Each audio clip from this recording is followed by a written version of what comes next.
চাতক পাখির মতো অপেক্ষা করছি একটা ভালো চরিত্রের জন্য।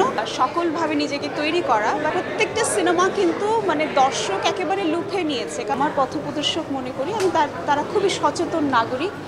আমার এই মুহূর্তে একটাই ব্যস্ততা, সেটা হচ্ছে আমি অনেক থিয়েটার করছি, থিয়েটারের চর্চা করছি এবং ওই যে একটু আগে যে আমরা যাদেরকে পথপ্রদর্শক বলি, যেমন মিমি আপা, জাহিদ ভাই যেমন বললেন যে চাতক পাখির মতো অপেক্ষা করছি একটা ভালো চরিত্রের জন্য। অন্তরা করেছি নুহাস হুমায়ুনের, কিন্তু এরপরে খুব সেইরকম মানে চরিত্র পাচ্ছি না, যেটা স্ক্রিপ্ট পড়ছি অনেক, কিন্তু যে চরিত্রটা করলে মনে হবে যে আমার ভালো লাগবে সেরকম চরিত্র যেহেতু আসছে না, সো অপেক্ষা করছি।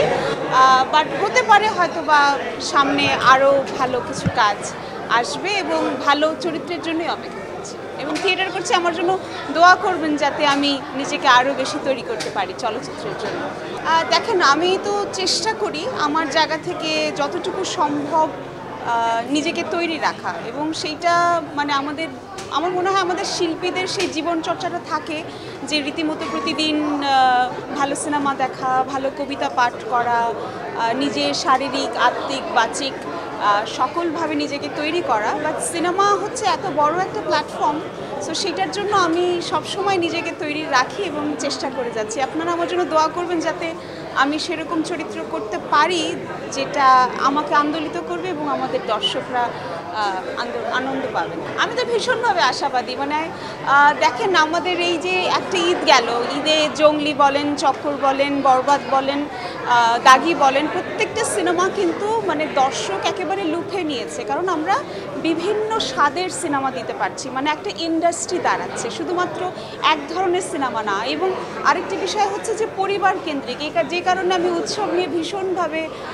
মানে আশাবাদী এবং সামনে যে সিনেমাগুলোর কথা আমরা শুনছি সেটা নিয়ে ভীষণ আশাবাদী।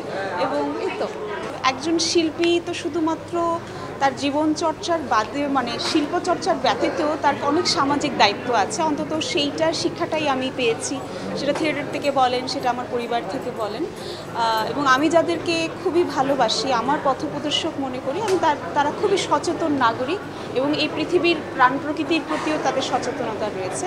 তো সেই জায়গা থেকে আমি যেহেতু অনেক বছর ধরেই কাজ করছি, নিভৃতেই কাজ করছিলাম, তো এখন সবাই চাইছে যাতে আমি আরও ভোকাল হই, আরও বেশি কথা বলতে পারি এবং প্রাণ প্রকৃতি নিয়ে যাতে আমরা আরও সচেতনতা তৈরি করতে পারি। তো আমার ভীষণ ভালো লাগছে। আমার পাশে থাকবেন যাতে আমরা চেষ্টা করতে পারি যে যেমন আমাদের গাছ লাগানো যেমন প্রয়োজন, গাছের সংরক্ষণ যেমন প্রয়োজন, ঠিক তেমনি মানুষের সাথে সাথে যে আসলে সহ অবস্থান দরকার প্রাণ প্রকৃতির, সেই বিষয়টাতেও যাতে সচেতনতা তৈরি করতে পারি।